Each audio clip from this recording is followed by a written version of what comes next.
What is up guys, कैसे हैं आप सभी लोग। तो गाइज आज के इस वीडियो में हम पढ़ने जा रहे हैं हायर ऑर्डर डेरिवेटिव्स के बारे में। तो हायर ऑर्डर डेरिवेटिव्स का मतलब क्या होता है? It is the extension of first order derivative. यानी फर्स्ट ऑर्डर को डेरिवेटिव करेंगे तो आपको हायर ऑर्डर डेरिवेटिव मिलेगा। So what is it? Process includes the in successive differentiation of the given with respect to the independent variable. यानी कि आपको derivative करना है और फिर वो उस डेरिवेटिव को करते ही जाना है। जैसे कि यहाँ पर एक एग्जांपल दिया हुआ है, if y equal to F X, इस डेरिवेटिव y1 इक्वल टू ये एफ डैश एक्स, और ऐसे ही करके yn तक लेके जाना है। तो हमारा मेन जो काम है हायर ऑर्डर डेरिवेटिव में वो है yn निकालना। तो इसको आप 2-3 तरीक़ों से कर सकते हो, यानी हम उन सब के बारे में जानेंगे। और दूसरा है लेबनिज़ थ्योरम। लेबनिज़ थ्योरम के बारे में हम बाद में जानेंगे। तो अभी हम शुरू करते हैं हायर डेरिवेटिव को। तो गाइज अब हम सॉल्व करते हैं ये वाले क्वेश्चन को। जैसे कि मैंने आपको पहले कहा था कि आप हायर ऑर्डर डेरिवेटिव को 3 तरीके से कर सकते हो।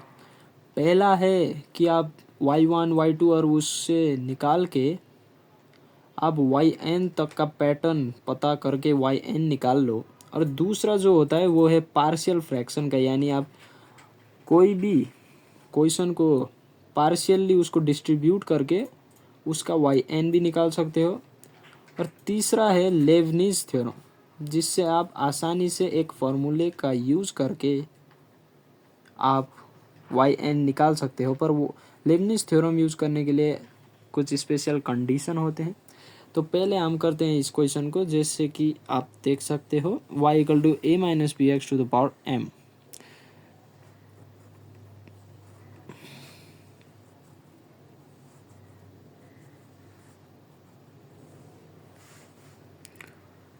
y1 इक्वल टू, अब इसका डेरिवेटिव क्या होगा?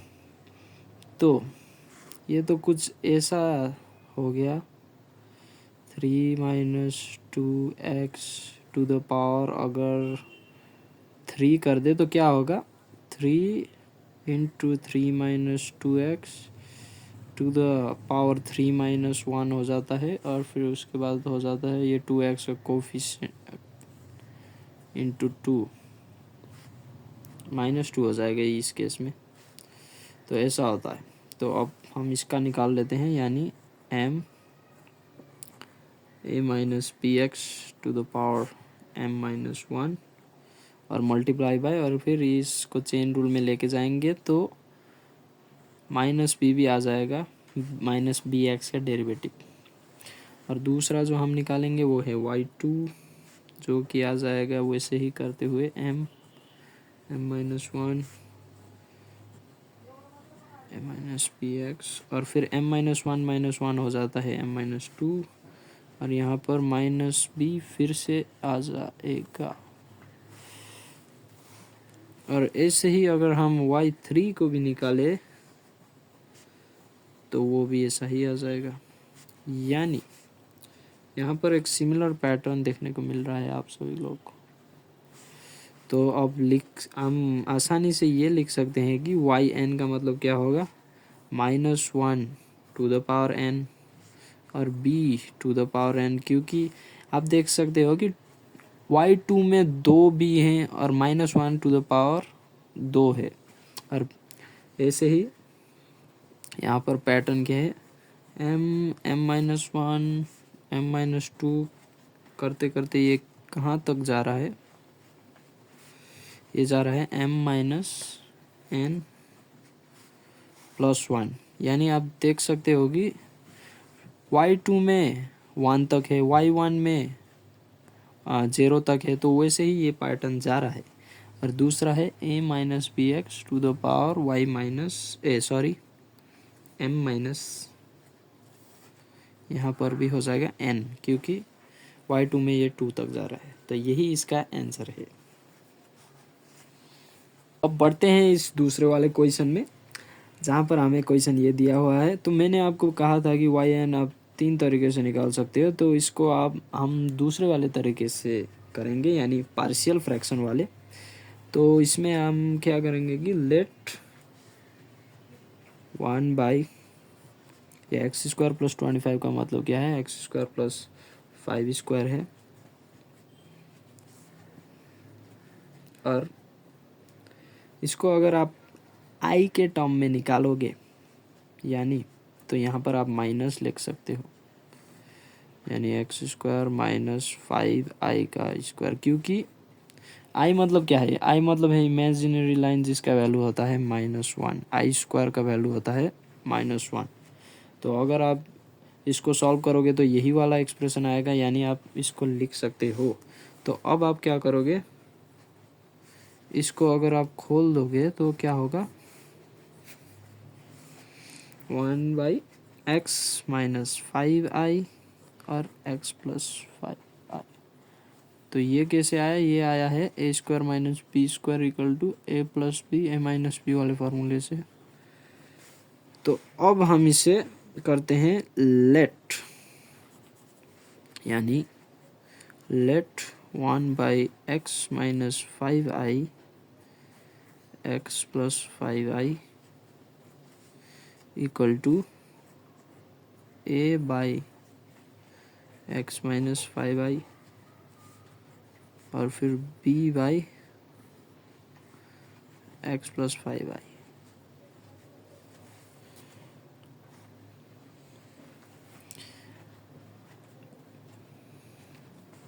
तो अब हम इसमें कर लेते हैं क्रॉस मल्टीप्लाई, यानी क्या हो जाएगा। तो आपको अगर ये इसमें कन्फ्यूज़न हो रहा है कि ये a by X minus 5i और plus b by x plus 5i ही क्यों हुआ, तो ये जो भी फ्रैक्शन में हम लेके जा रहे हैं ये है एक प्रॉपर फ्रैक्शन, यानी यहाँ पर ऊपर कोई भी डिग्री नहीं है और नीचे का जो डिग्री है वो हो जाएगा स्क्वायर, यानी डिग्री हो जाएगा 2। तो उसके केस में हम ऐसे ही a बाई और उस एक्सप्रेशन को ले लेते हैं और ऐसे ही हम उसे सॉल्व करते हैं। तो अब यहाँ पर अगर हम एलसीएम ले लेते हैं तो ये ऊपर के साइड में ये x माइनस 5i आ जाएगा और a के साइड में x प्लस 5i आ जाएगा। और उसके बाद ये न्यूमरेटर का टर्म दोनों का कैंसिल हो जाएगा और 1 equal to a x plus 5i plus b x minus 5i। अब यहाँ से हमें क्या करना है कि a और b का वैल्यू निकालना है, यानी उसके लिए हमें x का वैल्यू सपोज करना पड़ेगा। अब आप देख सकते हो कि इधर a वाले टर्म में क्या है, x प्लस 5i है ना। तो अगर आप x की जगह पे -5i डाल दोगे, यानी -5i डाल दोगे, तो उसके बाद क्या हो जाएगा कि a का होल टर्म 0 हो जाएगा और उससे इधर -5i आ जाएगा, यानी -10i b इक्वल टू 1 आ जाएगा और यहाँ से b का वैल्यू आ जाएगा। और सिमिलरली हम a का वैल्यू निकालने के लिए भी वही करेंगे, b की यहाँ पर x की जगह 5i डाल देंगे, यानी b का टर्म होल चला जाएगा और फिर यहाँ पर से आंसर आ जाएगा। तो पहले हम करते हैं put x equal to -5i, we get क्या हो जाएगा, इसके बाद 1 इक्वल टू ये वाला टर्म होल ही 0 हो जाएगा क्योंकि -5i प्लस 5i 0, और फिर यहाँ पर क्या हो जाएगा -5i माइनस 5i यानी -10i b हो जाएगा। तो यहाँ से क्या आ जाएगा, b का वैल्यू आ जाएगा जो कि आएगा -1 बाई 10i। और दूसरा हम करते हैं put x equal to 5i और उसके बाद क्या हो जाएगा कि b वाला ये होल टर्म चला जाएगा और फिर ये सिर्फ यही टर्म बच जाएगा, यानी 1 इक्वल टू 10i a हो जाएगा और फिर a इक्वल टू हमारा आ जाएगा 1 बाई 10i। तो इसको अब हम क्या करेंगे, ऊपर वाले एक्सप्रेशन में वैल्यू डाल देंगे, यानी ये वाले एक्सप्रेशन में। तो अब अगर हम उसका वैल्यू उधर डाल देंगे तो क्या होगा, y का मतलब था 1 माइनस 1/x-5i x+5i। और इसमें हम a और b का वैल्यू डाल लेते हैं, यानी a का वैल्यू था 1/10i और दूसरा नीचे का वैसे का तैसा ही हो गया x-5i। और फिर b का वैल्यू हमारा माइनस में है, यानी यहाँ पर प्लस की जगह माइनस हो जाएगा। और फिर 1/10i और फिर यहाँ पर जैसे का तैसा x+5i हो जाएगा। और उसके बाद यहाँ पर क्या देखने को मिल रहा है कि 1/10i दोनों में कॉमन है। और उसके बाद यहाँ पर बाकी रहता है 1/x-5i और -1/x+5i।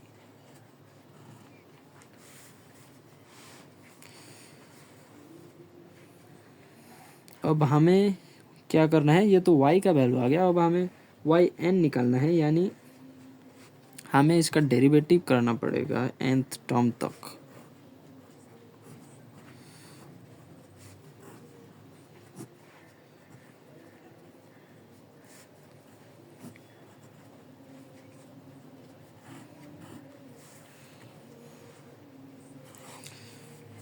तो अगर आप 1-x-5i का डेरिवेटिव करोगे nth टर्म तक तो क्या हो जाएगा। पहले तो इसको हम रफ के जैसे कर लेते हैं, यानी y = यहाँ पर क्या है, हमारा function x-5i to the power -1 है। तो इसका y1 आ जाएगा -1 x-5i टू द पावर -1 -2 हो जाएगा। y2 आ जाएगा -1 × -2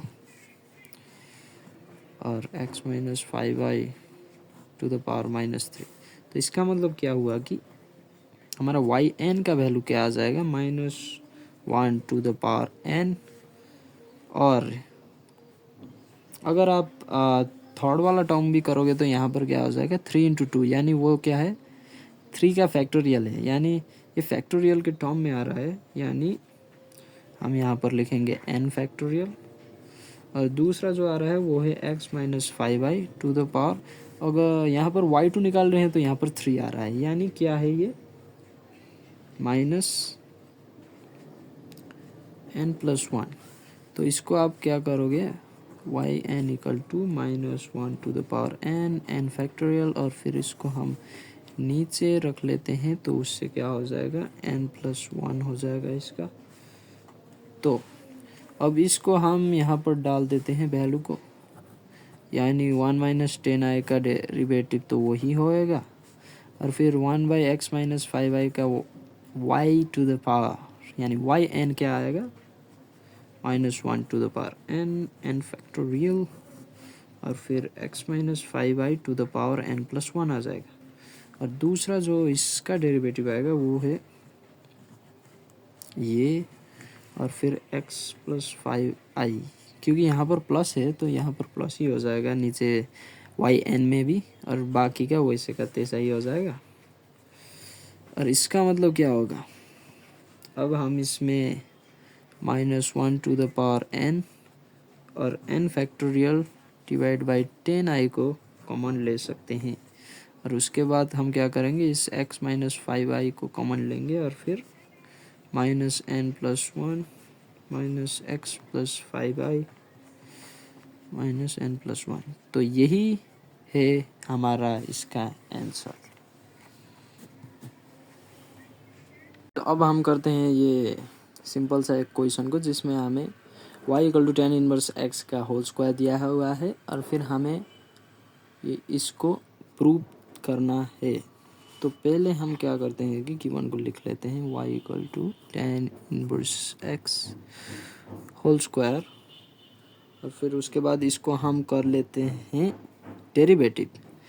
तो y का डेरिवेटिव हो जाएगा y1, और फिर अगर आप इसका डेरिवेटिव करोगे तो क्या हो जाएगा, तो इसको हम चेन रूल से करेंगे जहाँ पर पावर रूल भी यूज़ होगा। तो ये कुछ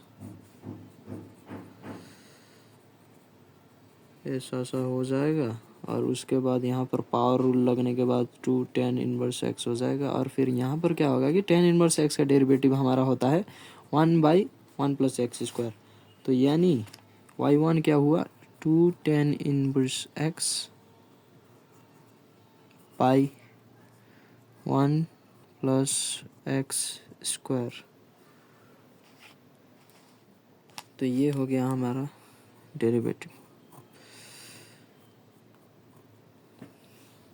और उसके बाद क्या हुआ कि अब हमें प्रूफ दैट में तो क्या है कि y1 नहीं, यहाँ पर y2 भी है, यानी इसको हमें और भी एक बार डेरिवेटिव करना पड़ेगा। तो हम क्या करते हैं कि 1 + x² को यहाँ पर लेके आ जाते हैं और फिर 2 tan इनवर्स x को इधर ही रख लेते हैं और फिर यहाँ पर यूज़ करते हैं प्रोडक्ट रूल। तो हमारा प्रोडक्ट रूल का फॉर्मूला है u dv/dx + v du/dx। तो इसको हम यहाँ पर अप्लाई कर लेते हैं। तो क्या हो जाएगा u x² + 1 का whole square y2 + 2x 1 + x, या फिर आप क्वेश्चन के साथ मैच भी करा सकते हो, x² + 1 y1 - 2 = 0। तो यही हमारा क्वेश्चन में प्रूफ दैट था और जो कि हमारा हो चुका है प्रूफ्ड। तो यहाँ पर क्या है y = x⁴n - 1 log x और हमें इसे प्रूव करना है। तो ये हमने क्या किया कि यहाँ पर हमने प्रोडक्ट रूल का फार्मूला यूज़ किया। यहाँ पर u और फिर log x का डेरिवेटिव 1/x + v यानी log x इंटू और फिर इसका डेरिवेटिव हमने किया, ये आ गया। तो अब इसको हम क्या करेंगे, डिफ्रेंशिएट करेंगे n-1 टाइम्स विथ लेibniz रूल।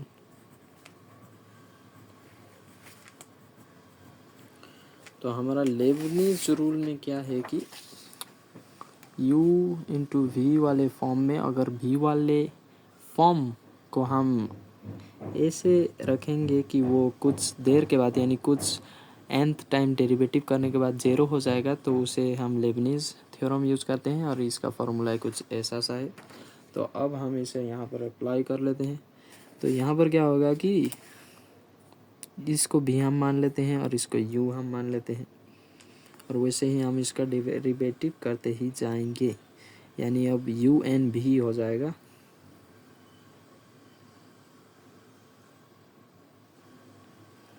और यहाँ पर n की जगह n-1 रखना पड़ेगा क्योंकि हम डिफरेंशिएट n-1 टाइम्स कर रहे हैं, यानी y1 और फिर यहाँ पर n-1 हो जाएगा और फिर x और फिर plus n-1 c1 y 1 n-2 हो जाएगा, n-1 और फिर यहाँ इसका हो जाएगा डेरिवेटिव 1। और फिर उसके बाद क्या हो जाएगा कि अब हमें इसका डिफरेंशिएट करना है n-1 टाइम्स। तो इसका अगर आप x⁴n-1 को n-1 टाइम्स ही डेरिवेटिव करोगे तो वो आ जाएगा n-1 का फैक्टोरियल। वो कैसे आया वो भी मैं आपको दिखा देता हूँ। तो ये क्या हो गया कि x⁴k को अगर आप फर्स्ट ऑर्डर डेरिवेटिव करोगे तो ऐसा आएगा, सेकेंड ऑर्डर में ऐसा आ जाएगा, है ना, थर्ड ऑर्डर में ऐसा आएगा। और फिर और अब आप इसे कैसे लिख सकते हो कि ये आप n-1 ऑर्डर में n-1 का फैक्टोरियल ही हो जाएगा, क्योंकि ये n-1 n-2 n-3 करके ये इन्फिनाइट टाइम्स बढ़ के n तक जाएगा। तो ऐसे ये n-1 तक जाने के बाद हो जाएगा n-1 का फैक्टोरियल। तो यहाँ पर हम इसके डेरिवेटिव को लिखते हैं n-1 का फैक्टोरियल। और फिर यहाँ पर क्या हुआ है कि ये क्या आ जाएगा कि x⁴n-1 आ जाएगा और फिर ये है log x, यानी ये है y का वैल्यू और फिर ये n-1। तो इसके बीच भी अब हमें लेibniz रूल अप्लाई करना है। तो हम इसमें भी अब लेibniz रूल को अप्लाई कर लेते हैं। तो क्या है लेबनीज़ रूल का हम इसमें फॉर्मूला ऐड कर लेते हैं। तो यू एन भी, हम यू वाई को सपोज कर लेते हैं, तो ये क्या हो जाएगा कि वाई और फिर n-1 और फिर n-1, ये क्या हुआ यू एन भी। और उसके बाद इसको हमें करने की ज़रूरत नहीं है, क्योंकि अगर हम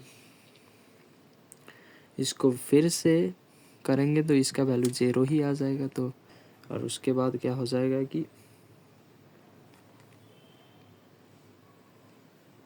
यहाँ पर हो जाएगा Y N X plus n-1 Y n-1.1 equal to n-1 का factorial plus n-1 Y n-1,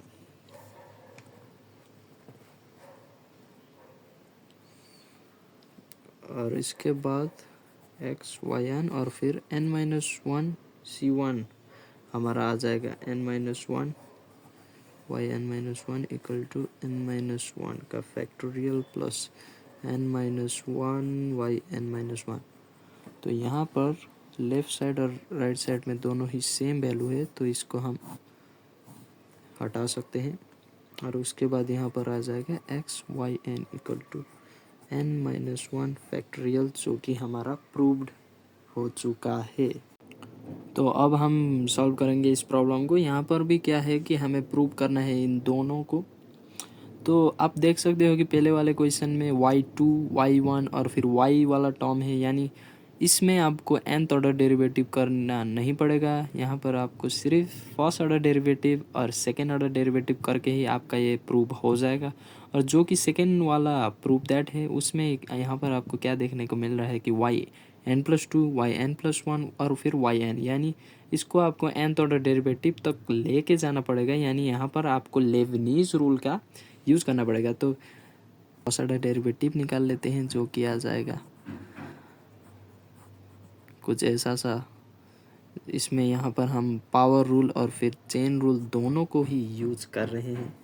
तो अब इसी में हम क्या करते हैं कि n(x²) -1 to the power n, और फिर -1 का मतलब अगर हम इसे नीचे लेके जाएंगे तो इसका पावर 1 हो जाएगा। तो हम इसे ऐसे भी लिख सकते हैं।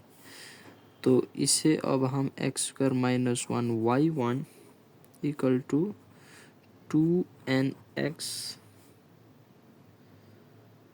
और फिर x² -1 to the power n का मतलब तो y होता है, तो इसे हम y लिख सकते हैं। तो अब हम इसको और एक बार डेरिवेटिव करेंगे। तो ये क्या हो जाएगा कि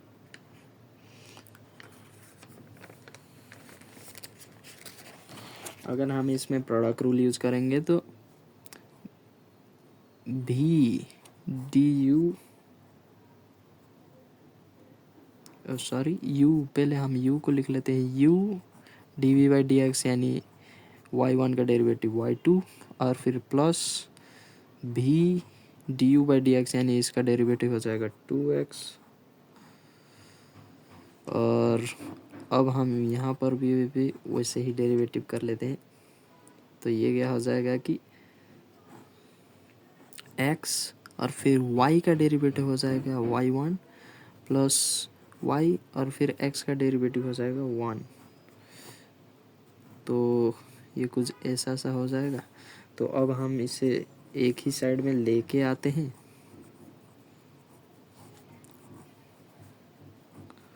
plus 2xy1 minus 2nxy1 minus 2ny equal to 0। तो यहाँ पर ये क्या हो गया कि ये प्रूव हो चुका है। अब y2 प्लस 2 और फिर y1 minus nxy1 minus 2ny equal to 0। तो ये हमारा शुरू वाला जो प्रूव दैट है वो हो चुका है प्रूव।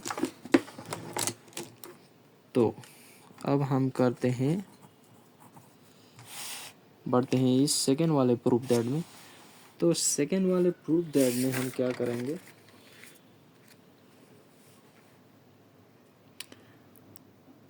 हम इसमें ही लेबनीज रूल को लगा सकते हैं।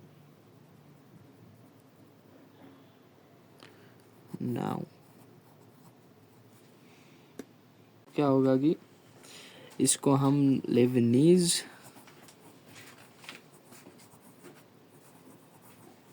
रूल अप्लाई करेंगे।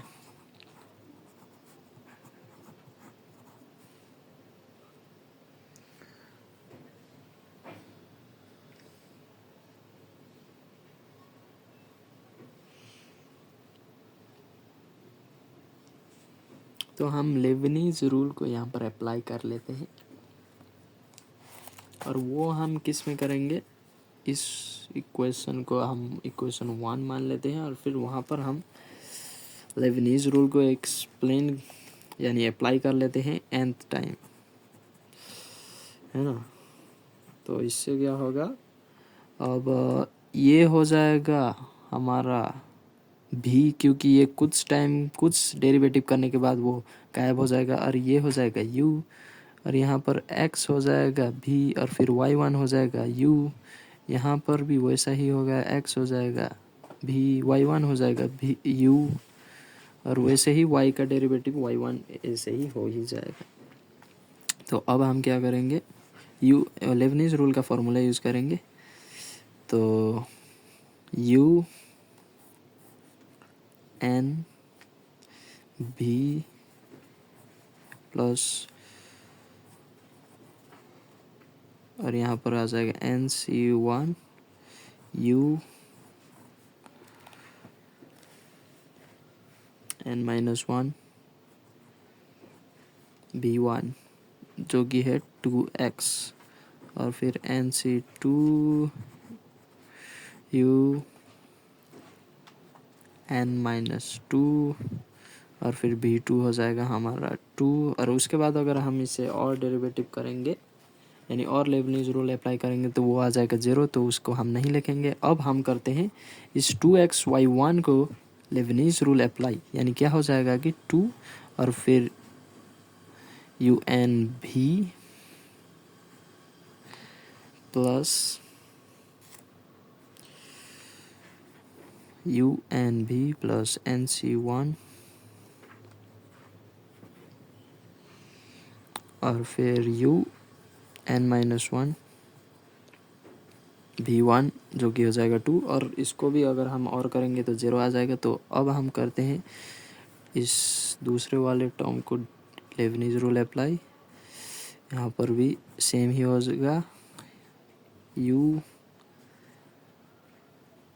n भी प्लस nc1 un-1 v1 जो कि हो जाएगा 1,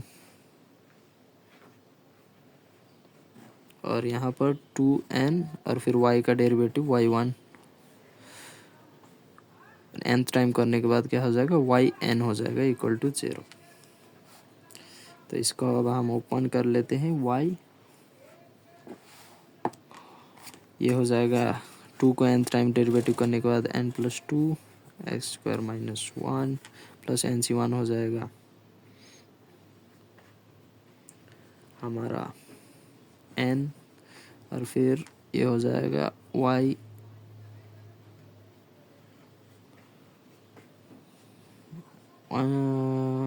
हम कहाँ पर है, यहाँ पर ये हो जाएगा n, और फिर ये हो जाएगा n+1 2x प्लस nc2 हमारा है n-1/2,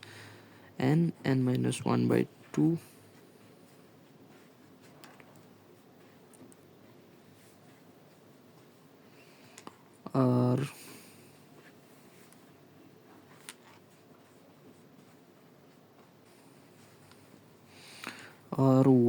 yn into 2 plus 2 yn+1x plus 2n yn into 2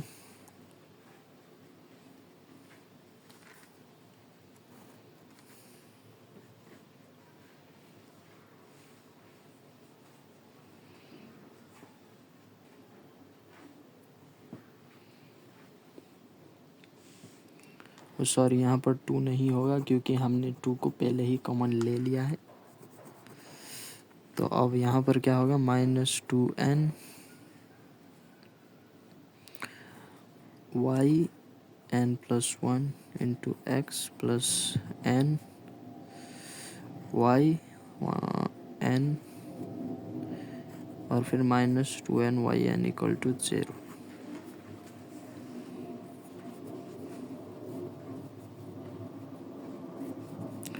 और इसको अब हम कुछ ऐसे लिखते हैं।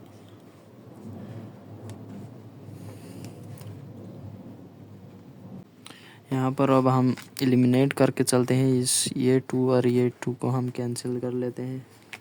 तो ये क्या हो जाएगा, +2nxyn+1 plus n(n-1) plus 2xyn+1 plus 2nyn minus 2x यानी -2nxyn+1 minus 2n² minus 2nyn = 0।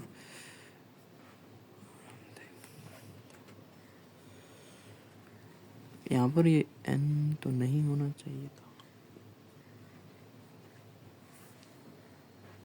हाँ, तो अब इतना करने के बाद क्या हो जाएगा, यहाँ पर 2nxyn+1 पॉजिटिव में है और यहाँ पर नेगेटिव में है। तो यहाँ पर इसको हम कैंसिल कर लेते हैं और हमारा yn+1 वाला यही था, yn प्लस 2nyn है और यहाँ पर -2nyn है। तो इसको भी हम कैंसिल कर देंगे और यहाँ पर अब जो बाकी टर्म है वो है ये 3 टर्म। और अब हम क्या करेंगे, इन दोनों में कॉमन लेंगे और डायरेक्ट ये हमारा हो जाएगा प्रूव्ड, x² - 1 yn+2 और फिर हम पहले इस टर्म को लिख लेते हैं और फिर -n को कॉमन लेने के बाद यहाँ पर n+y yn कॉमन आ जाएगा और ऐसे हमारा हो जाएगा प्रूव्ड। तो अब हम इस एक्सपोनेंशियल वाले को प्रूव करते हैं। तो पहले जैसे कि मैंने आपको कहा था, यहाँ पर y2 है, यानी इसको आप नॉर्मल फर्स्ट ऑर्डर और फिर सेकेंड ऑर्डर डेरिवेटिव करके निकाल सकते हो और इसको आपको यूज़ करना पड़ेगा लेबनीज़ थ्योरम। तो अब हम इसको शुरू करते हैं। तो इसका डेरिवेटिव क्या हो जाएगा, a tan इनवर्स x तो जैसे का तैसा ही रहेगा और फिर a tan inverse x chain rule में चला जाएगा और फिर a और फिर tan इनवर्स x का डेरिवेटिव हो जाएगा 1/1 प्लस x²। तो ये y1 = क्या आया, a tan inverse x divide by 1 plus x²। तो अब हम इसे ऐसे लिख लेते हैं और फिर डिफरेंशिएटिंग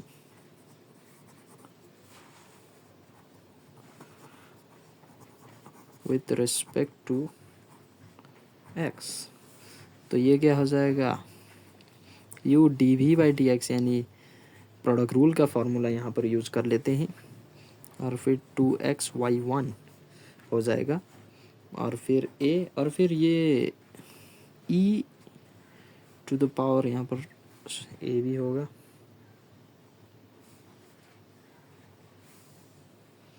तो e⁻ a tan inverse x का मतलब क्या है, y है और उसको अगर आप डेरिवेटिव करोगे तो y1 आ जाएगा। तो इसका मतलब इसका प्रूफ दैट हमारा हो चुका है, जो कि आएगा plus of 2x - a y1 = 0। ये हमारा एक हो गया है प्रूव्ड। तो अगर हमें सेकेंड वाले को भी प्रूव करना है तो हमें यूज़ करना पड़ेगा लेबनीज़ थ्योरम को। तो लेबनीज़ थ्योरम हम इससे अब लेबनिज़ थ्योरम लेंगे तो क्या हो जाएगा, यहाँ पर इसको हम मान लेते हैं u, इसको हम मान लेते हैं v, इसको हम x को मान लेते हैं v, और फिर y को मान लेते हैं u, और y1 का डेरिवेटिव तो y2 हो ही जाएगा। तो उसके बाद क्या होगा कि ये कुछ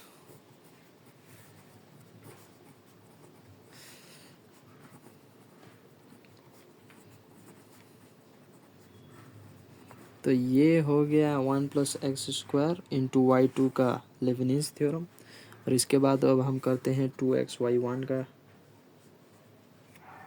लेबनिज़ थ्योरम। अगर आप चाहे तो आप इधर से भी कर सकते हो, तो मैं ईजियर के लिए यहाँ से कर रहा हूँ। तो इसको हम मान लेते हैं b और इसको हम मान लेते हैं u। तो अब क्या होगा कि yn+1, इसका लेबनिज़ थ्योरम कुछ ऐसा हो जाएगा। और इसको अब हम सिंप्लीफिकेशन कर लेते हैं। हमारा nc1 का मतलब है n, और फिर 2xyn+1 हो गया, और फिर nc2 का मतलब है nn-1/2 into 2yn plus 2x - a yn, multiplication yn+1 plus n 2yn = 0। और उसके बाद हो जाएगा हमारा 1 + x² yn plus 2 plus yn+1, और फिर इसको हम कॉमन ले लेते हैं, plus 2x - a plus yn nn-1 plus 2n, ये हमारा कॉमन आ जाएगा। और यहाँ पर अब क्या होगा कि अगर आप यहाँ पर n फिर से कॉमन, यहाँ पर भी n है तो आप यहाँ पर भी n कॉमन ले सकते हो। इसका मतलब क्या हो जाएगा कि n-1 प्लस 2 हो जाएगा, और उसका मतलब क्या हो जाएगा, n+1 हो जाएगा। तो अब ये कुछ ऐसा हो गया, और फिर ये हो गया है proof.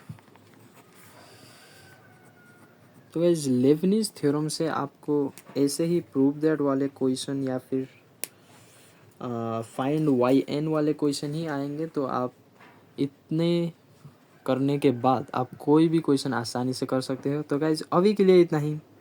C you in next video, सी या।